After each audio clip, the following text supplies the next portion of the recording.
Imagine billions of years of silence.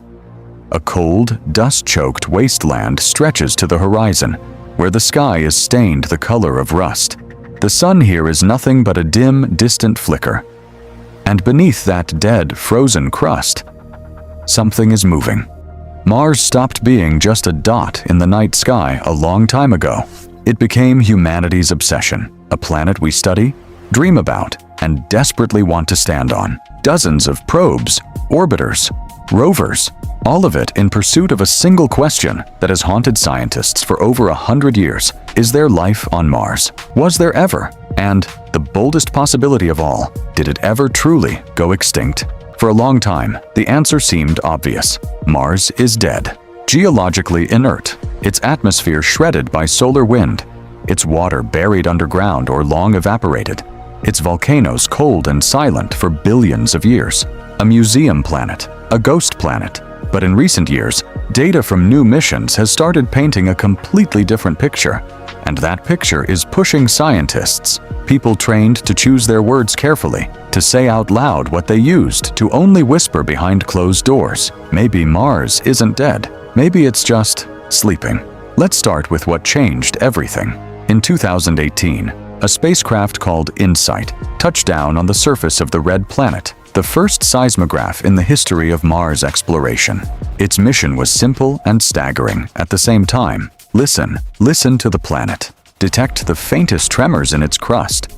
Record meteorite impacts. Study the internal structure of Mars through seismic waves traveling through its depths. Think of it as pressing your ear to the ground and trying to hear a heartbeat. And InSight heard one. Over the course of its mission, the instrument recorded more than 1,300 marsquakes. 1,300.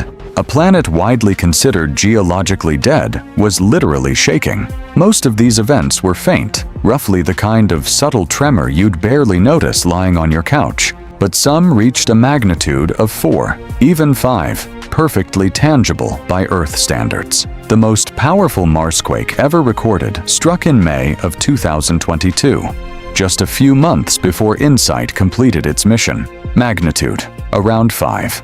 For Mars, that was unprecedented. But where are these tremors coming from? That's where things get interesting. On Earth, most earthquakes are caused by the movement of tectonic plates, enormous slabs of crust that drift, collide, and slide beneath one another. Mars is different.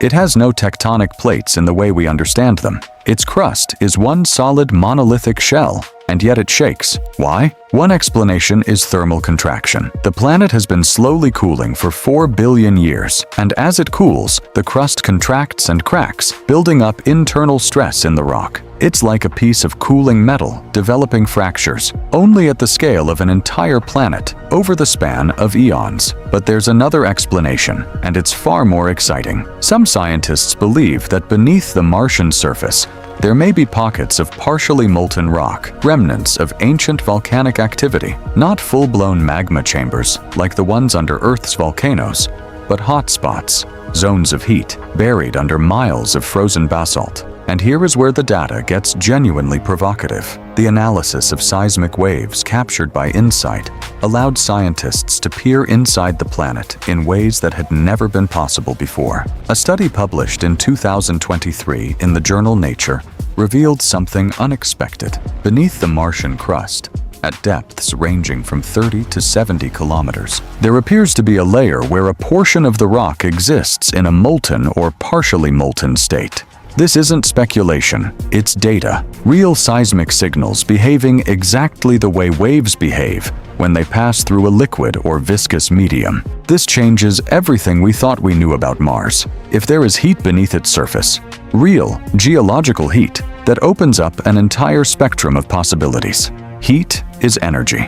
Energy is potential. And where there is heat and water on Mars absolutely exists, as ice, and very likely as liquid deep underground, the conditions for life could theoretically exist. Not for humans, of course, but for microorganisms. Possibly. More than possibly. Water on Mars deserves its own moment. In 2018, Italian scientists analyzing data from the Marsis radar instrument aboard the Mars Express orbiter announced the discovery of a subglacial lake. liquid water beneath the southern polar ice cap, at a depth of roughly 1.5 kilometers. The estimated size of this body of water, about 20 kilometers across. 20 kilometers of liquid water beneath the surface of a planet we called a desert. Let that sink in.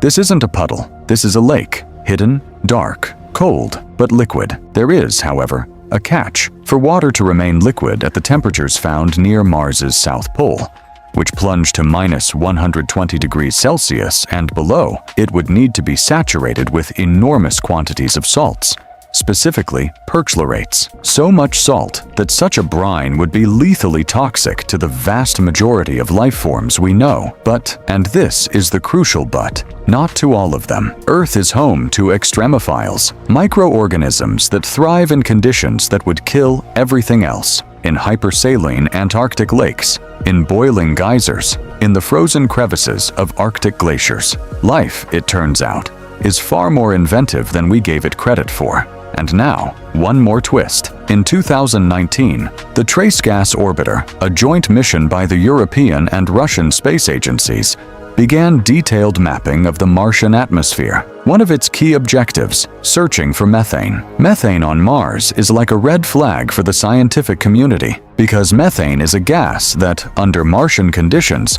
should be broken down by ultraviolet radiation in roughly 300 years. If it's present, something is producing it right now, and that something is either geological or biological. The Curiosity rover has repeatedly detected methane spikes inside Gale Crater, where it operates. The concentrations are small, measured in parts per billion, but they're recurring and seasonal, which is strange in itself. The Trace Gas Orbiter, however, has yet to confirm these readings from orbit. That contradiction remains unexplained.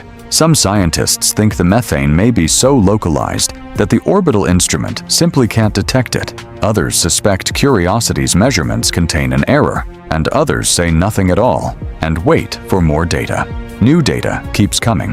The Perseverance rover, operating in Jezero Crater since 2021, is exploring a site that 3.5 billion years ago was the floor of a lake. It's been collecting rock samples that are eventually meant to be returned to Earth as part of a joint mission between NASA and the European Space Agency. Those samples are our best shot. If they contain traces of ancient life, biosignatures, specific chemical compounds, microscopic structures, it would be the greatest discovery in the history of our species. Literally. But let's return to the signals from the deep.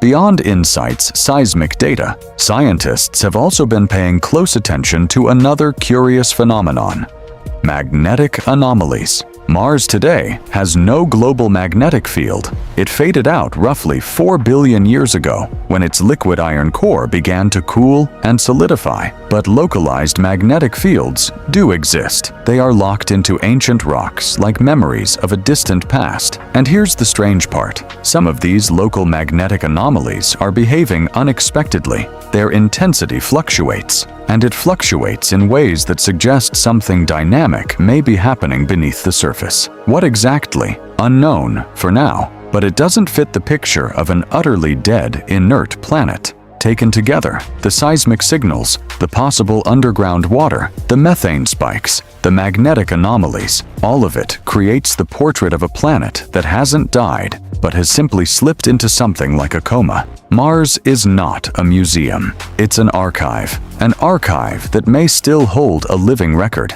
And that brings us to the biggest question of all, the one this entire cosmic detective story is really about. If life once existed on Mars, could it have survived to the present day? Mathematically, it could have. 3.5 billion years is an enormous amount of time, but life knows how to wait. Bacterial spores on Earth can remain viable for millions of years.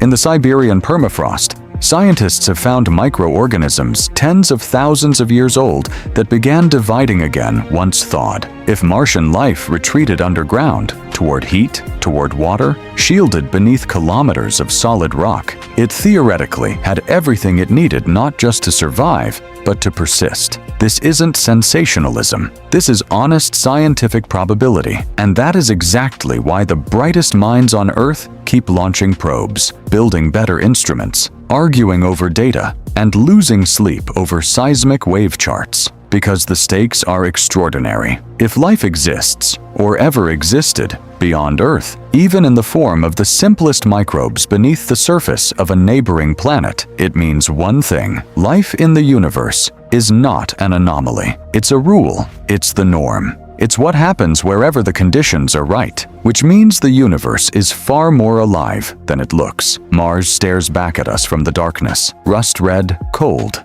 and silent. But beneath its surface, something is happening, something we are only beginning to understand. And every new signal from its depths is not just scientific data, it's an invitation to ask the most important question humanity has ever asked. Are we alone? That question still has no answer, and that, perhaps, is the most thrilling thing imaginable. Because the question is alive, because the search continues, because we are the only beings, as far as we know, in this entire infinite universe who look up at the sky and ask, is there anyone else out there? That makes us remarkable. That makes us human. If this video made you stop and think, go ahead and hit that like button. It really does help the channel grow. Drop a comment and tell me, do you believe life could be hiding beneath the surface of Mars right now? I'd genuinely love to know what you think. Stay with us. There are so many more mysteries waiting to be uncovered. Until next time.